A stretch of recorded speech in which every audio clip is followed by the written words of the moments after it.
ചെയ്യണം? നമ്മൾ ഈശ്വരനെ സ്മരിക്കണം. അല്ലെ, സതിദേവി ഈശ്വരനെ സ്വന്തമാക്കിയത് എങ്ങനെയാണ്? അനേക കാലം തപസ് ചെയ്തിട്ടാണ്. കുബേരൻ എങ്ങനെയാണ് വളരെ സമ്പന്നനായി മാറിയത്? അനേക കാലം തപസ് ചെയ്തിട്ടാണ്. അപ്പൊ നമുക്കും പാപമുക്തമാകാൻ സാധിക്കും. നമ്മൾ ചെയ്ത പാപകർമ്മങ്ങളാണ് നമുക്ക് തടസ്സങ്ങളായിട്ട് മാറുന്നത്, എപ്പോഴും വിഘ്നങ്ങളായി മാറുന്നത്. അപ്പൊ ഈ വിഘ്നങ്ങളെയൊക്കെ എങ്ങനെ അകറ്റാൻ സാധിക്കും? നമ്മൾ ചെയ്ത പാപം എങ്ങനെ ഇല്ലാതാകും? അതിന് ശിവപരമാത്മാവിനെ വിധിപൂർവ്വം ഓർമ്മിക്കണം. അപ്പൊ ആ വിധി എന്താണ്? അപ്പൊ ഭഗവാന്റെ രൂപം നമുക്ക് മനസ്സിലായി, പ്രകാശരൂപനാണ് അല്ലെ, പരമാത്മാവാണ്. നമ്മൾ ആത്മാവാണ്. ആത്മ എന്ന വാക്കിന്റെ തന്നെ അർത്ഥം എന്താണ്? ആത്മ എന്ന വാക്കിനെ തിരിച്ചെഴുതിയാൽ ആ പ്ലസ് തമസ്, ഇരുട്ടല്ലാത്തത്. അപ്പൊ ഇരുട്ടല്ലാത്തത് പ്രകാശം എന്നതാണ് ആത്മാവ് എന്ന വാക്കിന്റെ അർത്ഥം. അപ്പൊ നമ്മളെല്ലാം ആരാണ്? നമുക്കറിയാം, നമ്മൾ ഈ ശരീരമല്ല, നമ്മൾ ആത്മാവാണ് അല്ലെ. ആത്മാവായി നമ്മൾ എവിടെയാണ് വസിക്കുന്നത്? നമ്മൾ ഗീതയിലും പഠിച്ചിട്ടുണ്ടായിരിക്കും. ആത്മാവിന്റെ ആദ്യത്തെ ചാപ്റ്റർ തന്നെ ഗീതയിലെ ആത്മാവിനെ കുറിച്ചാണ് അല്ലെ. പഠിച്ചിട്ടുണ്ടോ? ഗീത പഠിക്കുന്നവരാണ്? പഠിക്കാറുണ്ട്, വായിക്കാറുണ്ട് അല്ലെ? ഗീത പഠിക്കാറില്ലേ?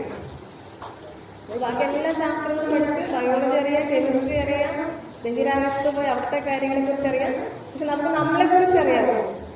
നമ്മൾ ആരാണ്? അതാണ് ഗീതയിൽ പഠിപ്പിക്കുന്ന ആദ്യത്തെ ചാപ്റ്റർ. ഞാൻ ആരാണ്? എന്താണ് ഭഗവാൻ അതിൽ പറഞ്ഞിരിക്കുന്നത്? നീ ഈ ശരീരമല്ല, നീ ആത്മാവാണ്. ആത്മാവെന്ന വാക്കിന്റെ അർത്ഥം പ്രകാശം. ആത്മാവിനെ കുറിച്ച് എങ്ങനെ വർണ്ണിച്ചിരിക്കുന്നത്? ആത്മാവിനെ ആയുധം കൊണ്ട് മുറിവേൽപ്പിക്കാൻ സാധിക്കത്തില്ല. അത് പ്രകാശത്തെ മുറിവേൽപ്പിക്കാൻ സാധിക്കും? മുറിക്കാൻ പറ്റുമോ? ഇല്ല. വെള്ളത്തിലിട്ട് ഇത് ലയിച്ചു പോകുമോ? പ്രകാശം ലയിക്കത്തില്ല. കാറ്റത്തിട്ട് ഉണങ്ങാൻ സാധിക്കത്തില്ല ആത്മാവിന്, കാരണം പ്രകാശമല്ല. അഗ്നിയിലിട്ട ചാരമായി പോകത്തില്ല അല്ലെ. അപ്പൊ നമ്മൾ അങ്ങനെ ഒരു പ്രകാശമാണ്, ശക്തിയാണ് എന്നാണ് ഭഗവാൻ നമ്മളെ ആദ്യത്തെ ചാപ്റ്ററിൽ പഠിപ്പിക്കുന്നത്. നീ സ്ത്രീയോ പുരുഷനോ ആകുന്നില്ല അല്ലെ. അർജുനന് ഉപദേശം കൊടുക്കുക അല്ലെ, ആത്മാവ് സ്ത്രീയോ പുരുഷനോ ആകുന്നില്ല, യുവാവോ വൃദ്ധനോ കുട്ടിയോ ഒന്നും ആകുന്നില്ല ആത്മാവ്. നമ്മളെന്ത് പറയും സാധാരണ? ഞാൻ ക്യാൻസർ രോഗിയാണ് അല്ലെ, എനിക്ക് ഹൃദയരോഗമുണ്ട്. നമ്മൾ ക്യാൻസർ രോഗിയാണ്. ശരീരത്തിനാണ് ക്യാൻസർ. ഹൃദ്രോഗം നമ്മുടെ ശരീരത്തിനാണ്, ആത്മാവിനല്ല.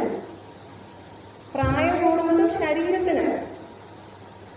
നമുക്ക് ഒത്തിരി പൊസിഷൻ കിട്ടാം, നമ്മൾ ടീച്ചറാണ്, ഡോക്ടറാണ്, അത് ഈ ശരീരത്തിലൂടെ ലഭിച്ചതാണ്. പാട്ടുകാരനാണ്, ഡാൻസ് കളിക്കാൻ അറിയുന്ന ആളാണ്, വളരെ ബുദ്ധിശാലിയാണ്. ഇതെല്ലാം എങ്ങനെ ലഭിച്ചതാണ്?